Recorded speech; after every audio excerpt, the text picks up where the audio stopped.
Well, hello everybody, and welcome to the St. Louis Ending Violence Against Women's Network.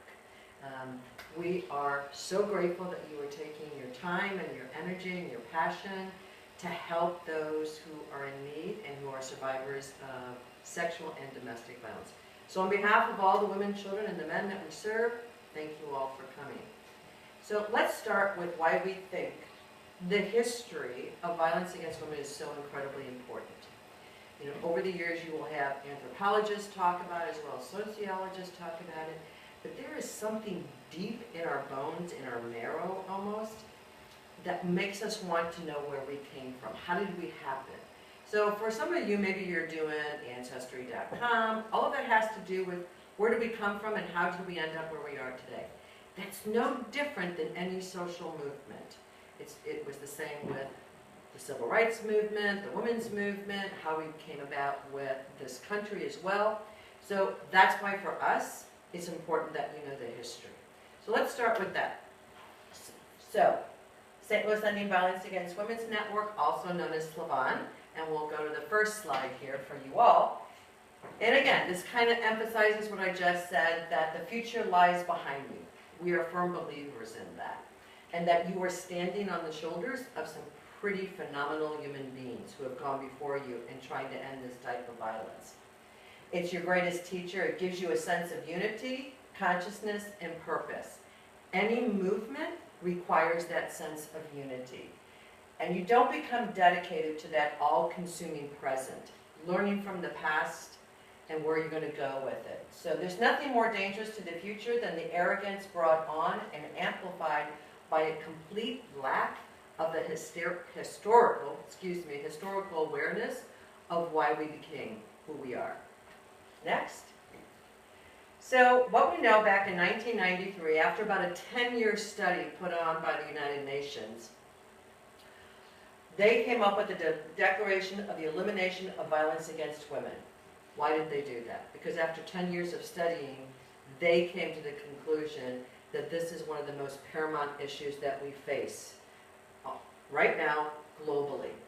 So the Elimination Declaration says that violence against women is a violation of human rights. It is a human rights issue, and it's never justified for any political, religious, or cultural claims.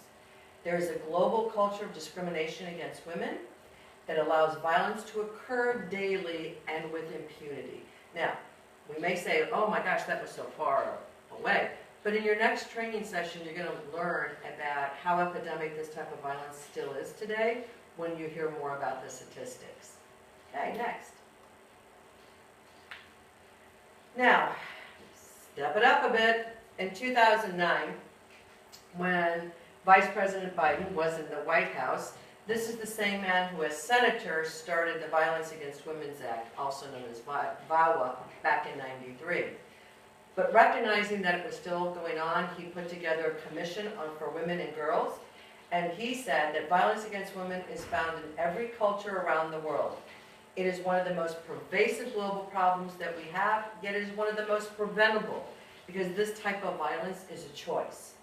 When gang rape is a weapon of war, when women are beaten behind closed doors, or when young girls are trafficked in brothels and in fields, we all suffer.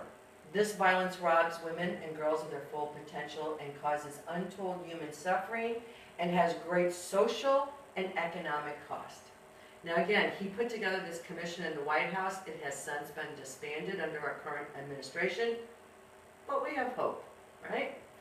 Then the other thing that happened, back in 2009, a phenomenal book, which I encourage all of you to read, is called Half the Sky. It was written by Nicholas Kristof and Sheryl WuDunn, both who are journalists. Most people know Nicholas a little bit more because he is a columnist for the New York Times. This wife and husband traveled the world as well for a number of years, looking at what was going on with gender equality, and what they said at the end of their book was, again, they believe that in this century, the paramount moral challenge that we have will be for gender equality around the world.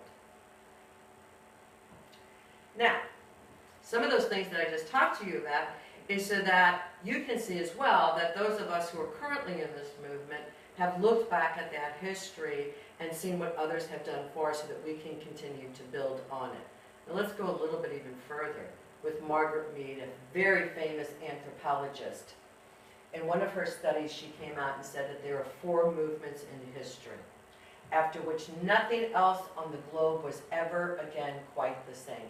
And those 4 moments in history, those 4 periods are the period of evolution, the Ice Age, the Industrial Revolution, and what's considered the period of the woman's movement. So here's a little bit of an overview. Although the efforts to end violence against women and children, especially domestic violence, goes back thousands of years, it was the political activism of the modern women's movement, which is what Margaret Mead referred to,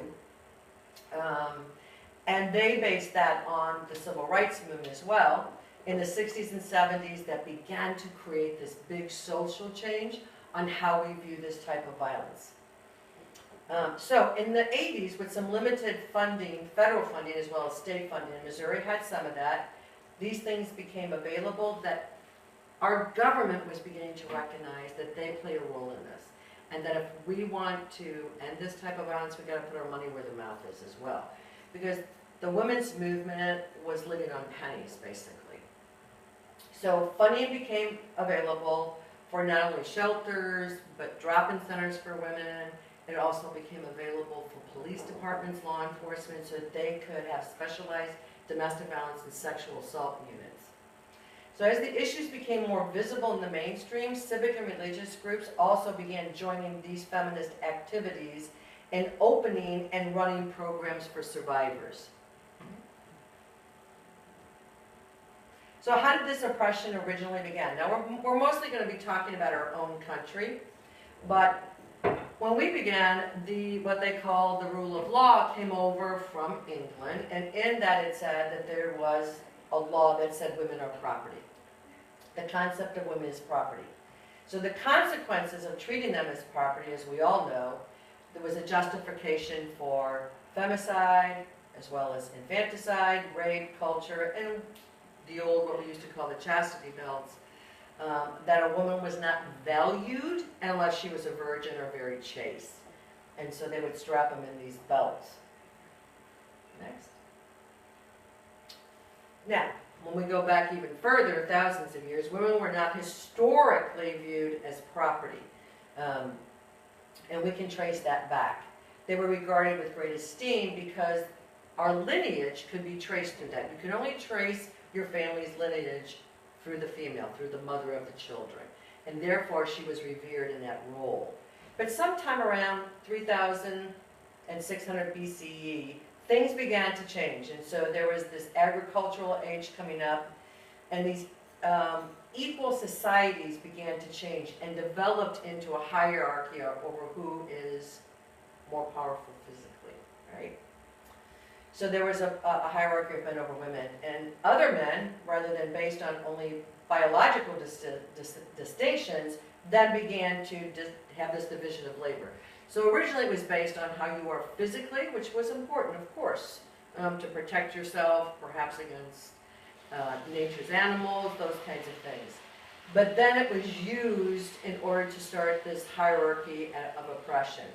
And so the ownership of private property came into play when we started doing things more agriculturally. Next. So with hierarchy and the culture and the agriculture thing came in, especially starting out in Rome, in the Roman civilization, slavery of one's family concept encouraged lower classes by the upper class leaders. So even the word familia, that included all the slaves in one household, and the slave owner had to be that man. So we actually see it being incorporated into the law at this time. Husbands then became accountable for their property's behavior, also meaning their wives' behaviors. And so if you were responsible for your slave's behavior as well as the other property in your family, meaning your wife and or your children, you had the right to punish any type of bad behavior. And you were exempt from any punishment by the law for your own. So you could do anything you wanted to your property because it was yours. And you know, sometimes we even hear this today where people some of the women that we all work with or serve, or parents will say, that's my child, nobody can tell me how to handle my own child. I have the right to discipline my child. So we even still kind of see that with ownership of our children.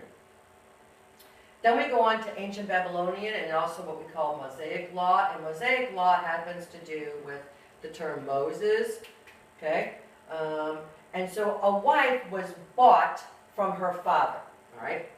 So if somebody wanted to get married, if a man wanted to marry a woman, he had to go to the father of that woman, the daughter, her father, and ask to buy that property from him. It kind of began that whole thing which we've romanticized now as, oh, ask my father for my hand in marriage. It goes all the way back to ancient and Mosaic law. There were implications, economic implications of selling those daughters. So if you were going to marry this woman, you were taking on that economic burden. So you also were going to get something in exchange for that, which also began this whole thing of a dowry. If you're going to take on this economic burden by marrying my daughter, because we know she's not going to bring in as much economic wealth to the family as you are, as the male, then I'm going to give you a little something in return for taking her off my hands. So that could have been property, livestock, textiles, jewelry, whatever. So in an extent, it then became implications of actually you were selling your daughters. So if you also then change from an agricultural system where there was bartering going on, and you wanted to get married to this particular woman, and you had to ask the father's hand in marriage, it was now also beginning to change where you had to give the property owner, meaning the father, something for her. So now you're giving them something in exchange for marrying the daughter. Greek law also came up with double standards, and they were laws, it was legal, and those were based on women's subordination as well. Then we came into Roman law, patria potestas, which is Latin for power of the father, meaning head male decides life or death issues for family members. The concept of women being born innately evil, because at which time we were considered that, actually comes from Jewish and Christians' interpretation of the Old Testament. The old Garden of Eden, where Eve was considered the evil one for going and doing what the serpent wanted. She was weak, she convinced Adam to eat the apple, and then they were all kicked out of this wonderful luxury place and were condemned to a life of physical labor. So she was the bad one that did that, and she was the first woman that God created. So in that concept, women were always being treated as evil, that you had to be very careful when you got involved with her. Keep it up, now we go into the 4th century, a couple hundred years later. Christianity develops what's called the rules of everyday life. So if you wanted to be a good Christian, you were going to follow these rules every day. And they were different than the Jewish law rules for everyday living. One of those rules was called the rules of marriage. And this was widely accepted throughout all of Europe, which at the time was predominantly Christian. And in the rules of marriage, it said that if you want to have a good marriage, a husband should periodically beat his wife. Not because she's done anything wrong, but because it's good for her soul. Because women are born intrinsically evil. Widely spread. Okay? So each of these is serving as a format for identifying that woman not only as property, but evil property that has to be maintained and punished if she does anything that you, as the father or the male in her life, deems inappropriate. It was the very foundation for European culture. Now we go into the 5th and to the 15th centuries. Beatings of women are used for correction, and they were always justified if they were done by a father or a husband. They also called for punishments for women displaying any sort of pride. So physical punishment was inflicted on women for the act of being too prideful, and being too prideful included giving her opinion. Whether, it didn't have to be in public, it could be she gave her opinion at dinner one night. That's pride, and pride is a sin, and sin needs to be punished. One of the 7 deadly sins. And women were considered the ones who held the worst of the sins, which was pride. So now you have the Christian church, and frankly at that time it was primarily the Roman Catholic Church, colluding with states, government, civil government, to sanction beatings of women for their prideful behavior, and providing instructions on how to do it appropriately. So then we've already gone over the rules of marriage. Then in 1681, Lord Hale, who was an English jurist, that means attorney, came out and sets up traditions saying that there's no way you can rape your own wife. You can't, because rape was considered a crime against a woman who wasn't married. And if this is your property, you can do whatever you want to your property, so you could never look at it as rape. And he states that women, when they get married, gave themselves to their husbands unconditionally in a contract, and could never withdraw that consent unless they were divorced. He ordered women burned at the stake as witches if they withheld that. And that lasts almost until 1991. This seems to be cut off a bit, and we apologize for that, but you'll still get the full PowerPoint. So we'll go to the next one. 17th century, British common law says adultery is viewed as violating the husband's property rights. So if a man was having an affair with his best friend's wife, she could be charged and convicted of adultery, but not the man that was having the affair with her. Now we go to another century, common school law, only women can be convicted of this crime, and it's considered public nuisance, or somebody who's being too argumentative, again, in public. So you could never argue with the man who was selling you milk at the market. If you bartered too much for the price of that milk, you were considered to be causing a public nuisance. Some of the punishments were the public dunking stools, which if you haven't heard of, you need to look up and see what those are like, but it's waterboarding. That's where waterboarding actually originally came from.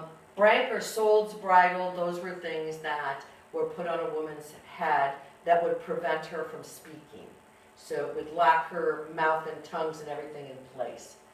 And law enforcement, police would help administer these punishments. Beliefs. Okay, so now, 1776. Let's go, Abigail. You go. So when we're looking at becoming a country, and we're in rebellion against England, and our forefathers are putting together the Constitution, they are hearing in the background from our foremothers, although quite often they were written out of that history, as so many oppressed populations are. But Abigail Adams was incredibly outspoken with that, with her husband John Adams, saying, "Remember the ladies and be more generous and favorable to them than your ancestors have been to us. Do not put such unlimited power into the hands of their husbands. Remember, all men would be tyrants if they could. If particular care and attention is not paid to the ladies, we are determined ourselves to foment a rebellion, and will not hold ourselves bound by any laws in which we have no voice or representation." Then in 1848, Seneca Falls Convention was the first women's rights convention. So you can see we've gone up quite a few years here. That was held in the United States. And in it, the women who convened this said that we have a declaration of sentiments. And the sentiments said that all men and women are created equal, and we need to have this in our Constitution. 1848, the Married Women's Property Act. Before Married Women's Property Acts were based upon marriage, a woman lost any right to control her property as soon as she married. And that was hers prior to being married. So let's say she had her own farm, her own furniture, her own whatever. As soon as she got married, she lost all rights to that. And if she divorced, and men could only file for divorce still, she could lose all of that. All right? She was not allowed to enter into any kind of legal contracts, keep or control her own money or wages, even if she was working. She could not sell or transfer property or bring any type of lawsuit in a court of law. Right? So New York passed the first Married Women's Property Act, allowing for married women to own property and control their money. That was in 1848. And by 1990, all states in the Union had passed similar laws by 1900. I'm sorry. I think I said 1990. 1900. All right. Now, suffrage amendment. That's when women received the right to vote in 1920. So from 1776 to 1920, it was 144 years.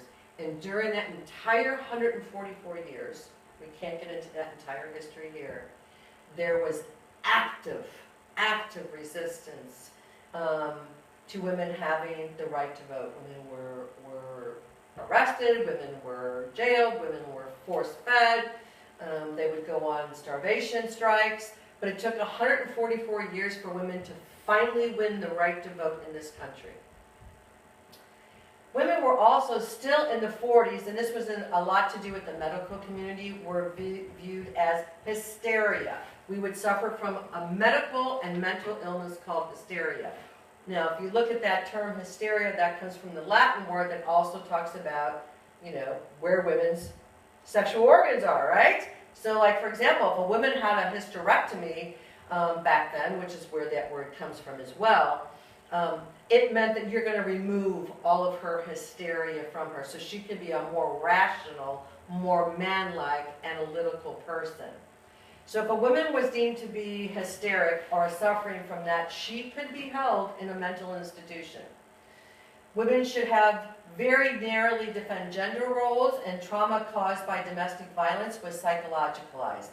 Victims were often institutionalized. So if a woman was depressed, hysterical, if she called the police, etc., a normal response to trauma, or what we now know as well as PTSD, sleep problems, eating problems, all of these things, constantly getting sick or ill.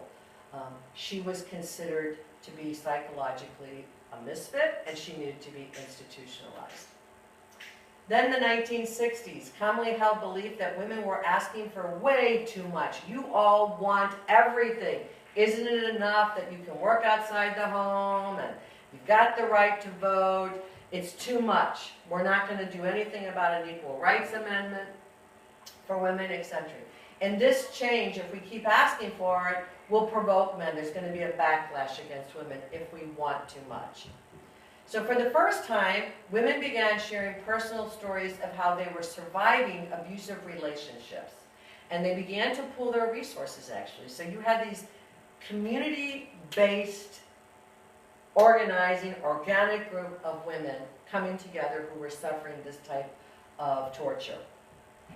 And they realized that they could create change through some sort of collective action. So their personal trauma became a political. In 1974, the first recognized domestic violence shelter opens in St. Paul, Minneapolis. But what we know is way before that in our country, we go back to Hull Houses, Hull, which was started by a woman. And a lot of the women that were coming into these Hull Houses were actually escaping their abusive husbands. What we also know is way back then also, Catholic convents, women nuns, were opening their convents to women who were also trying to escape their very abusive partners. But the first recognized one was in 1974 in St. Paul, Minneapolis, and it was called Women's Advocates. In 1984, a phenomenal law came into existence. It was called the Family Violence Prevention Services Act. This was the first real time that federal funding is being provided to help victims of domestic violence. So we're now in 2019, and that fund and that act is still in existence, and it really helps a lot of organizations survive. Then in 1994, as a result again of, at that time, Senator Joe Biden, got passed after about a 6-year struggle in the Senate to get the Violence Against Women's Act passed. It's the landmark comprehensive approach to violence against women.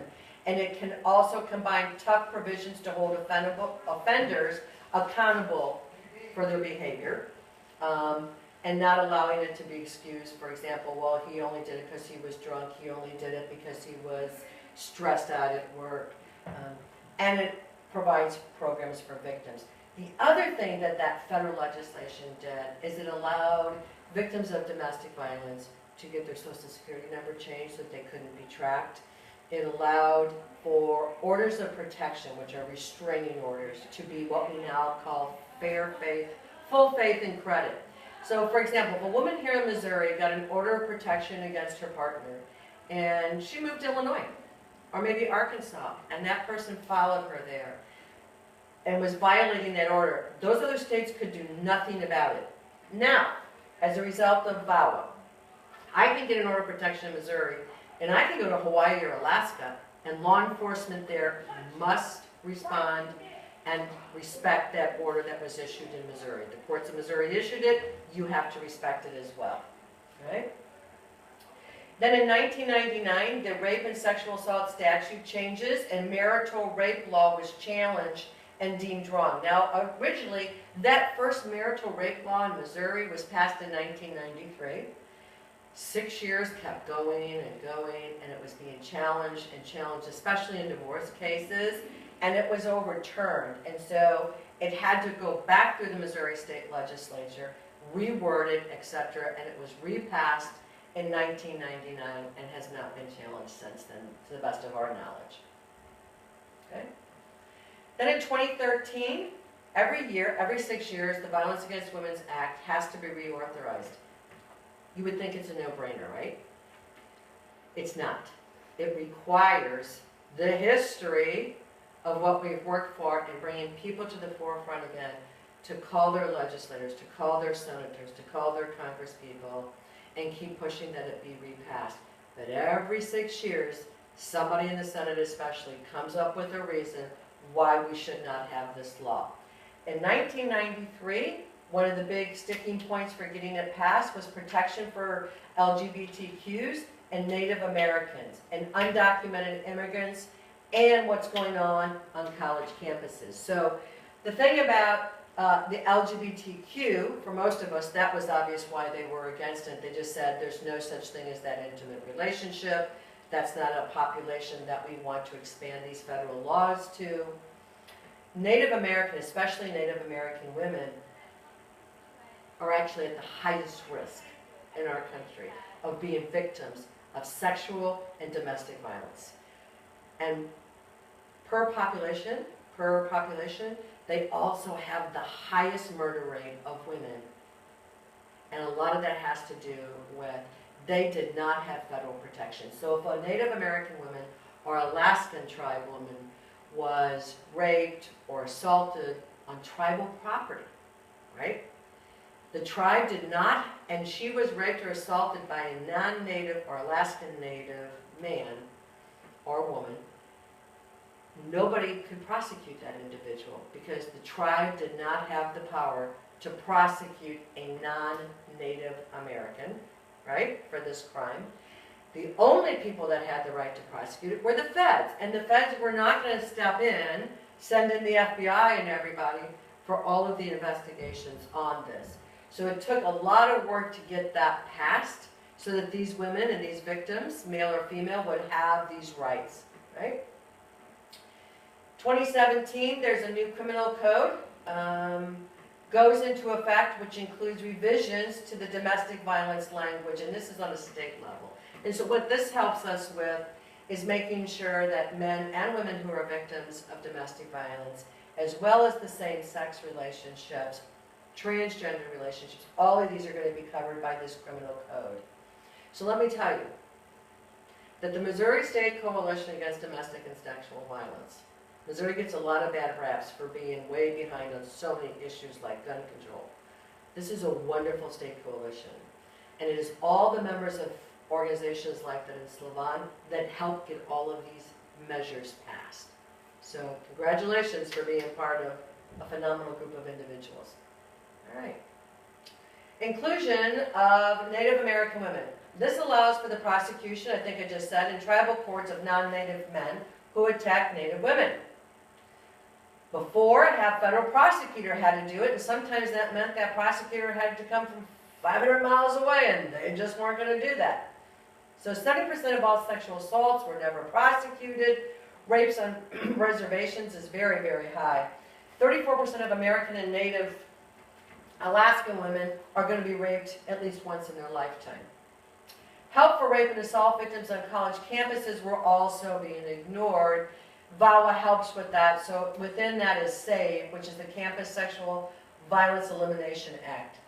A lot of that is under attack with our current presidential administration and our current Department of Education. So we're fighting hard to keep those going. But it requires colleges to report dating violence and sexual assaults and stalking in their annual crime reports, which they didn't always have to do.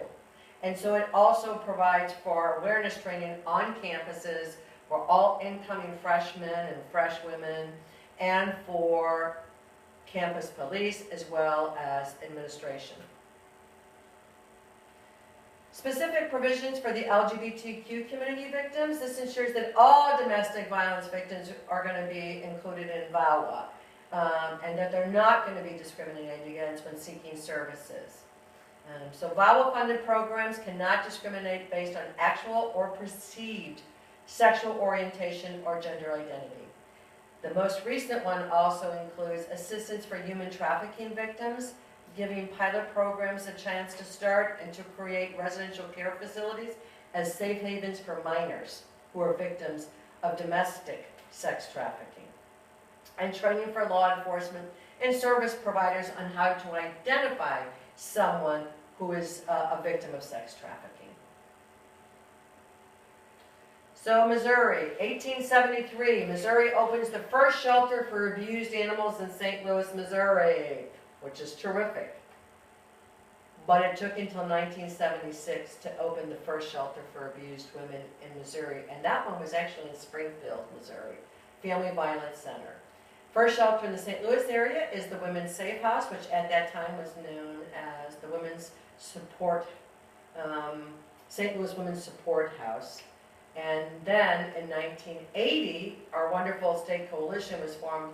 Now in the United States, every state has a coalition against domestic and sexual violence. In 1980, the Missouri Adult Abuse Act was passed. Now what the Missouri Adult Abuse Act is the Order Protection Act. It allows a victim to go into a court pro se, meaning on their own, you don't have to pay for an attorney, and ask a judge for immediate relief under the law. It also provided for a much lower standard of proof that she or he has to give to the judge in order to get this restraining order. Then in 1993, the stalking and marital laws are passed, and gender-neutral language is added to same-sex couples protection orders. 95, stalking included in the definition of abuse, allowing for orders of protection against non-family members. So at this point, the adult abuse law was only for family members. It didn't mean you had to be related by blood. It could be your live-in partner, it could be your husband, your wife, whatever. But now it can be if you're being stalked by a teacher, somebody who you met at 7-Eleven and works there, and they got to know you more or something. So all of that can be protected now. In 1998, insurance discrimination prohibited that victims of domestic violence cannot be denied insurance as a pre-existing condition. Now, that continued with what is now known as Obamacare, the Affordable Care Act, that is also under attack for pre-existing conditions. 2000, the passage of the wide-ranging DV laws were here, and those included dating. Adults in dating relationships are eligible for orders of protection. It also helped with qualified minors. So here's what was happening. What we were finding, especially in shelters for abused women, were phone calls from young women, 16 and 17, who were, for all intents and purposes, living as an adult. They were living with a man, and usually somebody much older than her. Most of these young women were coming out of like foster care, that kind of stuff. But because they were minors, it was really difficult for shelters to bring them in or to provide services without violating the law or getting their guardian or parents' permission to provide services. So now we can provide services to 16 and 17-year-old qualified minors.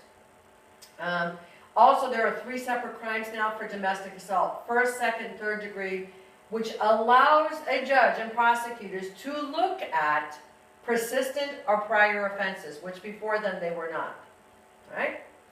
Now, in 2013, more than 110 shelters and support programs were in Missouri for victims, but fewer than half of the 114 counties have their own shelters. Now, this isn't quite been updated, but I've checked.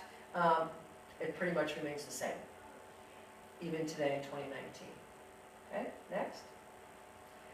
So what was going on at this time? The St. Louis region has been really active in a lot of changing systems work. So public education, going out to courts and working with judges, working with law enforcement, etc.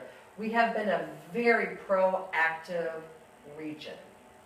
And we wanted to continue that work. And so in collaboration with our state coalition, we decided that we're going to need to change a few things so that we can be a little more independent and not step on the toes of our state coalition. But as we were still with the state coalition, we created this thing called DV, Domestic Violence 101, which is pretty much what you all are going through, now known as joint orientation. So we all came together and said, let's train our interns and our volunteers all at once, and then they go back to the individual agencies or organizations to get them more direct service training. So we've been doing this since the early 90s.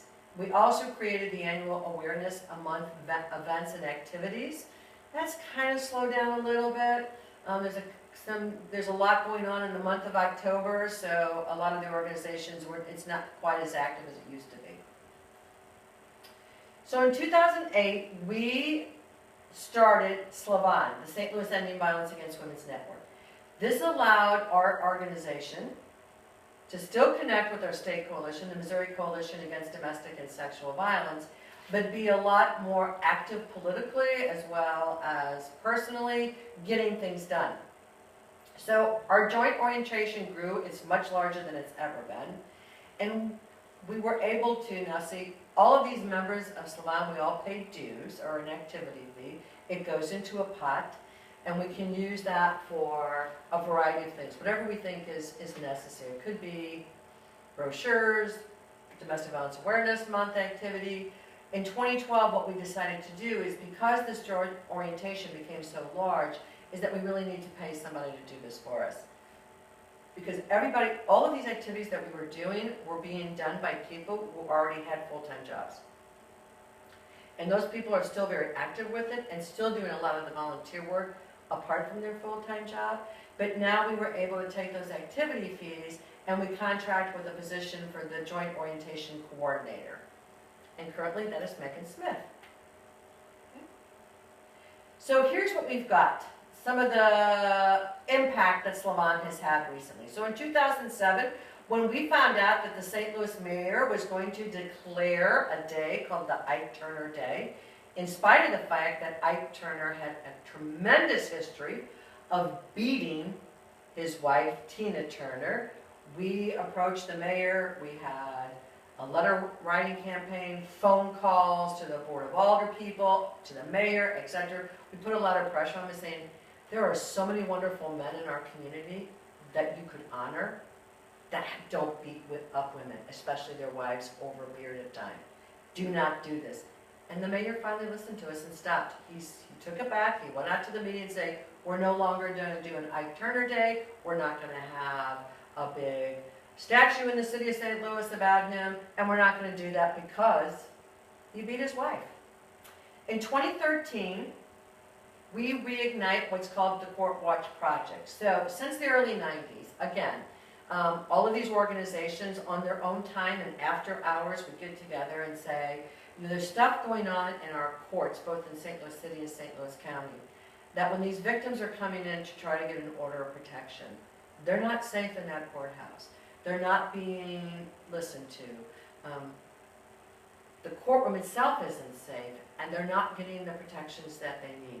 Why don't we try something different about this? So we took a page out of Mothers Against Drunk Driving, which used to go in and send volunteers in to listen to judges and the trials of somebody who was being charged with drunk driving and killing someone.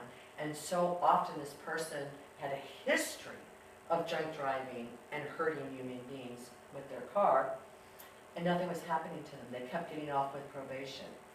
So we talked to them, and we tried to set one up on our own, and we did, and it worked really well. We got some changes in St. Louis County Court, and this started in the 90s after a judge in St. Louis County Court, when one of us went into court with one of our women, was standing in front of the judge in a public hearing with her husband standing next to her saying, this is what he's done to me, this is how he's hurt me physically.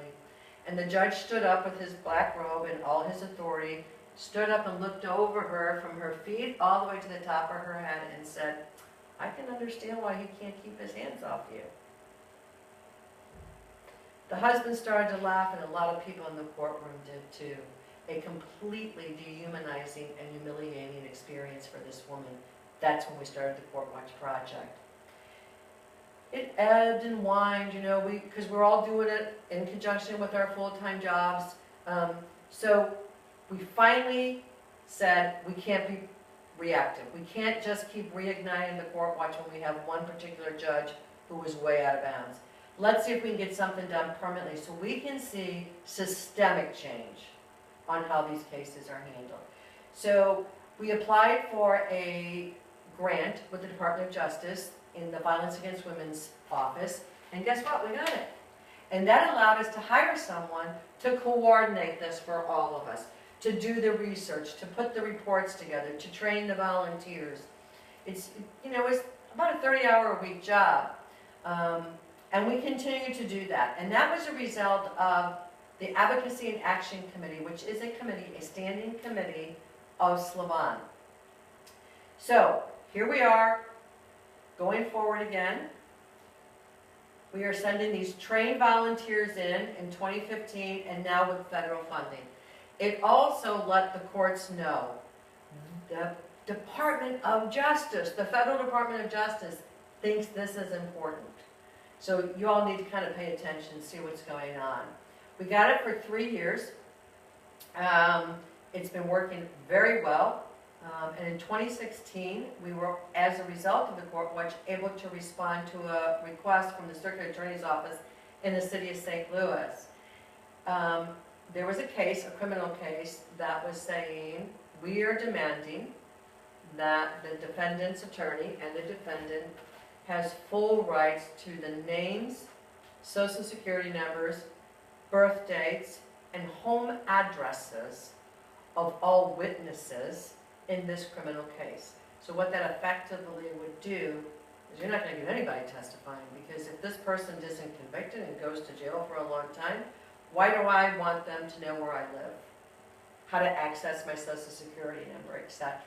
So the Court Watch Project, along with Slavon, wrote an amicus brief, and amicus means friend of the court, meaning we're here, we are not a litigant in this case, but we've got skin in the game. That's what that means. In respect to demands on what that means by handing over all of this information to the defense. What happened with that case was we got half the pie, right? So you still have to hand over the names of the person, but you do not have to give their home addresses, and you don't have to hand over social security numbers. So we got about a half of that. Now, let's go back to the history of Slavon and the history of violence against women. You will hear in part of your training the statistics that still exist on violence against women. Here's one of them. Missouri is 7th in the country with the number of women being murdered by their male partners. We are 7th in the country. So the new statistic won't come out for another month, but the last one said that in 2016, which is how we get this information, so the next one comes out of these statistics from 2017, there were approximately 54 women in the state of Missouri that were murdered by their male partners. All of these women were victims of domestic violence, right? All of them. So we still have a long way to go. And we want the up-and-coming advocates like yourselves, the up-and-coming activists, to have that sense of, in your marrow, in your bone marrow, why is this? Why do we have to keep looking at this? And understanding that in any moment, we're still on thin ice. For example, see, it's so emotional that it's hard to even speak it. But look what's going on with the Violence Against Women's Act right now in our federal level. It is still being held up, and the Senate won't bring it up for renewal because they don't like the fact that in it, it says that if you've been convicted of a domestic violence assault, you lose your right to own a gun. They still want convicted domestic violence offenders to have the right to own a gun. So if that doesn't pass, if we don't get Violence Against Women's Act passed again, we're back to where we started back in 1993. So here are all these organizations in the St. Louis area that are working really hard to keep this going for all of us. And I'm going to briefly go through them just by name in a quick description. You can read these on your own. But one that's been around for a very long time, since the mid-'80s, is ALIVE. ALIVE provides emergency sanctuary. So what that means is for victims, male and female, and their children. When all the shelters are full, they will put people up in a motel temporarily until one of the shelters has space to take them in. Or let's say it's not even safe for them to go to one of the shelters because of their locations, they will do that, okay? Angel Band Project, phenomenal, starts here in St. Louis by some women whose dear friend was sexually assaulted and brutally murdered. This Angel Band Project, which is beginning to go national, provides music therapy to victims and survivors of sexual and domestic violence. AWARE, it's a hospital-based program that works out of BJC. They help women and men who are experiencing intimate partner violence when they present themselves at hospital. Crime Victim Center works with victims of all kinds, which of course means those who are victims of sexual and domestic violence. They also merge with a wonderful organization called Legal Advocates for Abused Women. So they provide legal assistance, an actual attorney to work with women who are being abused. Crisis Aid International, this has to do with sex trafficking. It has a safe home for women and male victims as well, who are survivors of sex trafficking. DOVE is an organization that provides support groups for men who are abusive. It's a veterans intervention program. Kathy G. Wyman Shelter is a shelter here in St. Louis as well for women and their children. Legal Services of Eastern Missouri provide free civil legal representation to survivors of domestic violence. LifeSource Consultants provides advocacy services as well as counseling to survivors. Lydia's House provides long-term housing. So, for example, if St. Martha's Hall, where I work, has a woman and her children and they need to have more housing for a much longer time with support services, we're going to refer them to Lydia's House where they can stay for up to 2 years. The beauty of Lydia's House too, and here is where we should give ourselves kudos in our area. Lydia's House is the largest affordable transitional housing program for abused women and their children in the United States. MERS Goodwill provides an access program which helps them, survivors, with employment services. National Council of Jewish Women, been around forever and ever, provides all sorts of help for women and men in these situations, but primarily for abused women and their children. They do lots of advocacy in Jefferson City. They also have a Healing Hearts Bank, which is a micro-lending program for DV survivors. ROW Redevelopment Opportunities is part of Family Resource Center, which is now called the Family Forward organization. They work with women impacted by poverty, and they work with them on economic issues. Safe Connections here in St. Louis, of course, provides lots of counseling and crisis intervention and prevention education for victims of domestic and sexual violence. STEM, again, a batterers intervention program here in St. Louis. Prosecutive victim-based services. So both in St. Louis City and St. Louis County, the prosecuting attorney's offices have a victim unit that works. They have advocates in-house working with victims of domestic and sexual violence. We are also lucky that St. Louis County has what is called a specialized court where all the domestic violence cases are assigned to. So judges in these divisions serve in the DV court because of their training and understanding and interest in the issue of domestic violence. St. Martha's Hall, where I work, is an emergency confidential shelter for abused women and their children. Turning Point is also an emergency confidential shelter. Women's Safe House, also an emergency confidential shelter. The YWCA has a drop-in center for women as well who have experienced emotional, physical, or sexual abuse. They also have SART, which is a sexual assault response team, and they respond to the St. Louis area hospitals when a victim of rape presents him or herself in the ER. So here's what we believe is feminism. Because we believe that those of us who work in this movement are feminists. And this is all of us. It's a commitment to the equality, dignity, and full humanity of all persons to such a degree that we commit ourselves to the work. And not just the job, but the work, to bring about structural changes that make it possible. This sort of feminism is a call to action. It's part of a movement. It's a collection of groups and individuals committed to organize this action, including changes in behaviors of members of the movement and persuasion of others outside the movement to help us make this change. It describes a culture in which women, because they are women, are treated differently than men, and that in that difference of treatment, women are at a disadvantage. Feminism assumes that such treatment is cultural and thus possible to change, and is not simply the way the world is and must be.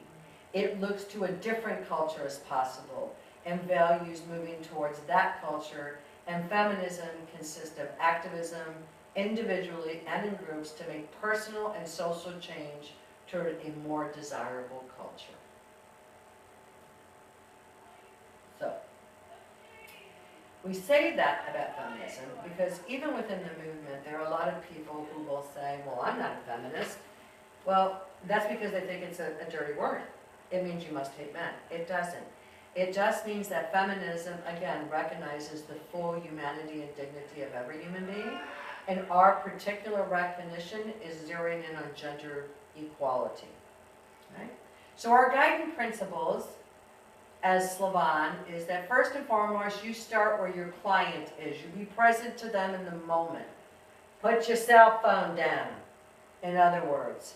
I was actually with a woman who was working with another organization, and as she was talking to this advocate, the advocate was looking at her cell phone to see what her messages were. That's not being present in the moment. It means that we stand for social, economic, and political justice. And in the face of injustice, we must become proactive agents of change. You can't remain neutral or silent when you see that sort of injustice.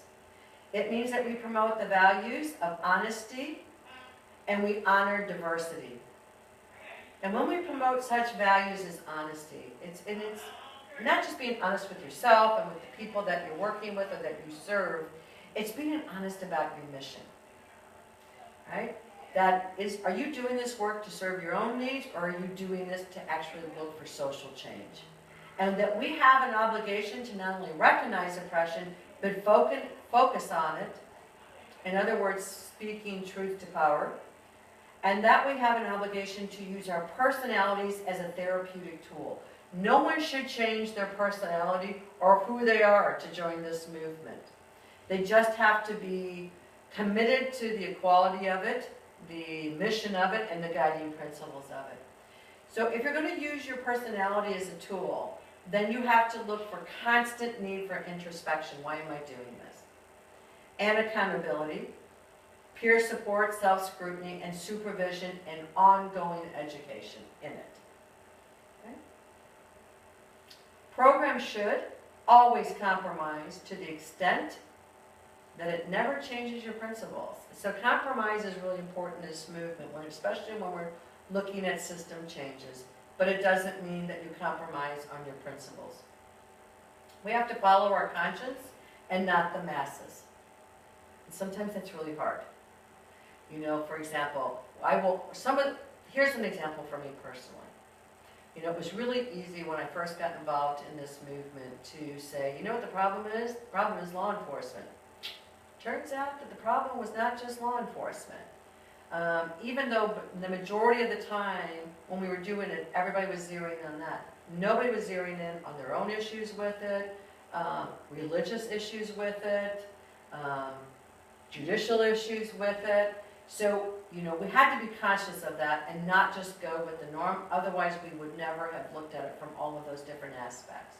We always have to be truthful to our clients, to our coworkers, and to ourselves. You never promise anybody anything that you don't think that you can't deliver. Always be vigilant of power and control, and know that it comes packaged to all of us in some pretty acceptable ways. That's the beauty of power and control. Never ever tolerate unethical behavior in others or yourself. You have to confront it. You can do it diplomatically in this movement, but you got to confront it. Programs should serve with compassion, care, and a lack of judgment. And that also goes with the people who are doing the work.